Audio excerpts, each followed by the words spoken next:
Hi friends. तर आज मी बनवणार आहे वांग्याची भाजी. जी वांग्याची भाजी पण कालवण पण म्हणता येईल त्याला, आणि रस्सा भाजी पण म्हणता येईल. तर मस्त मस्त असे आता इथं दाखवतात दोनच वांगे आहेत. मस्त अशी वांग्याची भाजी करणार आहे. तर व्हिडिओ शेवटपर्यंत बघा. रेसिपी कशी वाटते नक्की कमेंट करून सांगा. चला मग सुरुवात करू आपण. दुपारच्या जेवणासाठी मस्त मस्त गरम चपाती आणि वांग्याची भाजी, छान अशी झणझणीत. पावसाळ्यामध्ये वांगे जास्त खिडकी येतात, त्याच्यासाठी आहे ना असे फोड करून ठेवायचे असे, आणि हे लगेच पाण्यात टाकायचे.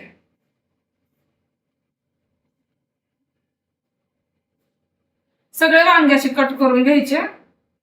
मी देठ पण काढून टाकते, मला देठ अजिबात आवडत नाही.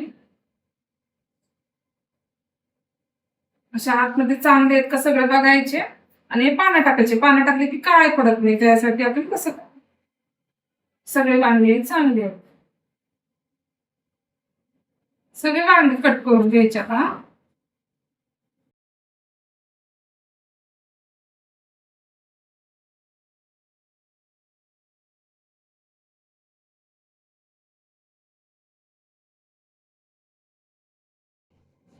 आणि कोथिंबीर घेतली, आणि थोडासा असं सुकं खोबरं एक मूठभर. खोबरं जास्त नाही घालायचं, थोडंच घातलं नाही. त्याला आता चांगलं धुवून वाटून घ्यायचंय. खोबऱ्याचं आणि कोथिंबीरचं असं वाटण करून ठेवलं. ह्याच्यात अद्रक लसूणची पेस्ट असली नाही, तर की अद्रक लसूणची पेस्ट आपल्याकडे भरपूर आहे. आपण करून ठेवलेली असते, मग टाकायची गरज पडत नाही. तर कढीपत्ता घेतला नाही तर वांगी. आता त्याला फोडणी देऊ. फोडणीसाठी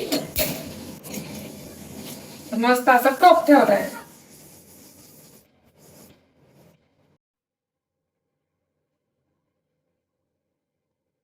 ह्याच्यामध्ये आपण घालू 1 चमचा असं तेल. 1 चमचा भरून मोठं असं तेल घालायचं. तेल छान गरम झालं की त्याच्यामध्ये जिरं जिरं घालायचं आपल्याला. त्याच्यामध्ये तेल गरम झालं, जिरं तडतडला त्याच्यामध्ये आपण घालायचं कढीपत्ता.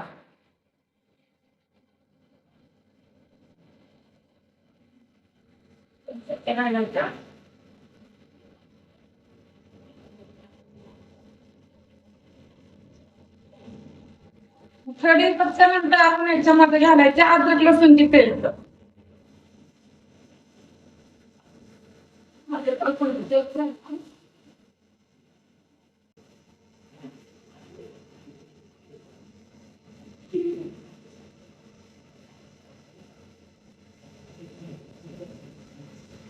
त्याच्यामध्ये घालायचं आपण हे वाटण खोबऱ्याचं केलेलं, खोबरं आणि कोथिंबीर.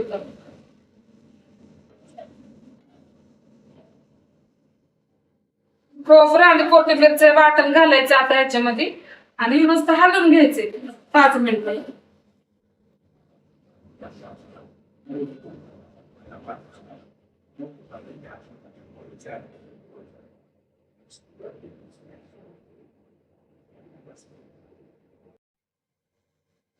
मसाल्याला मस्त तेल सुटायला लागलं की आता आपण घालू याच्यामध्ये हळद. तर आपण याच्यात घालायची हळद,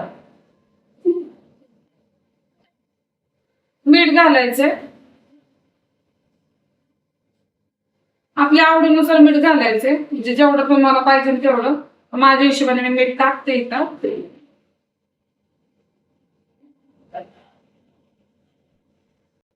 साधी सोपीच रेसिपी आहे, पण पटकन न होणारी याची, म्हणजे त्याला काही जास्त मंत्र बोलायला लागत नाही. त्याच्यामध्ये आपण घालणार आहोत काळं तिखट. हे काळं तिखट आपलं घरचं आहे, आपल्या हिशोबाने घालायचं. आता ह्यात मी घातले 2 चमचे मसाला काळं तिखट. घालून घ्यायचं. छान मसाला परतला ना की भाजी तेवढी छान होते. मसाला छान असा परतला. आता हे आपण वांगे घालायचे ह्याच्यामध्ये.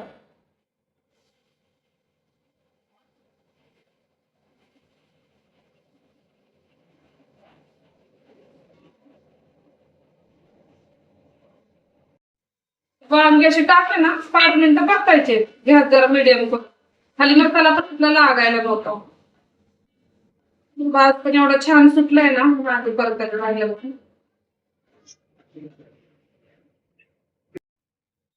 आता मग अशी जे वाटण केलं त्यात आता पाणी घालायचं. हे काय वेस्टच नाही घालवायचं. हेच पाणी आपण नंतर आपल्या भाजीला ग्रेव्हीसाठी वापरायचं.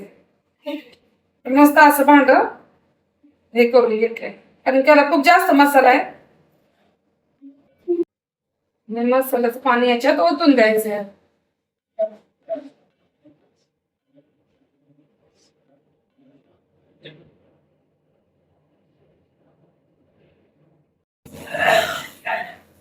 किती मस्त असा कलर सुटला आहे भाजीला. किती छान अशी भाजी झाली. तर भरून वांग नाही केलं, पण तरी पण हे फोड केलेले वांगे पण भरल्या वांग्यापेक्षा कमी लागत नाही, खूप मस्त लागतात. ह्याच्यामध्ये 1 चमचा आपण शेंगदाण्याचं कूट टाकायचं, ग्रेव्ही थोडीशी थिक होण्यासाठी. नाही टाकत तर ऑप्शनल आहे, आपण टाकू वाटते तर टाकायची, नाही टाकू वाटायची तर. त्याला एक उकळी काढली की मस्त असं,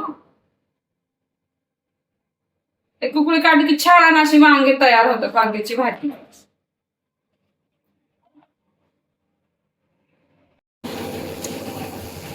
असं वांग्याचं कालवण मस्त उकळी आली की गॅस बारीक करायचा आणि त्याच्यावर मग झाकण ठेवायचं.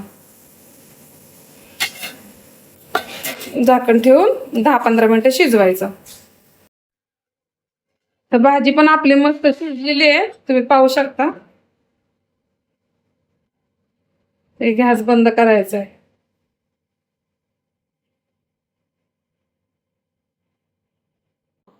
मस्त अशी वांग्याची भाजी झणझणीत अशी तयार झाली आहे. तुम्हाला माझी रेसिपी कशी वाटली ते नक्की कमेंट करून सांगा. आणि माझ्या चॅनलला अजून सबस्क्राईब केलं नसेल तर सबस्क्राईब नक्की करा, लाईक करा, शेअर करा, फॉलो करा. भेटूया एक छानशा व्हिडिओ मध्ये. तोपर्यंत बाय.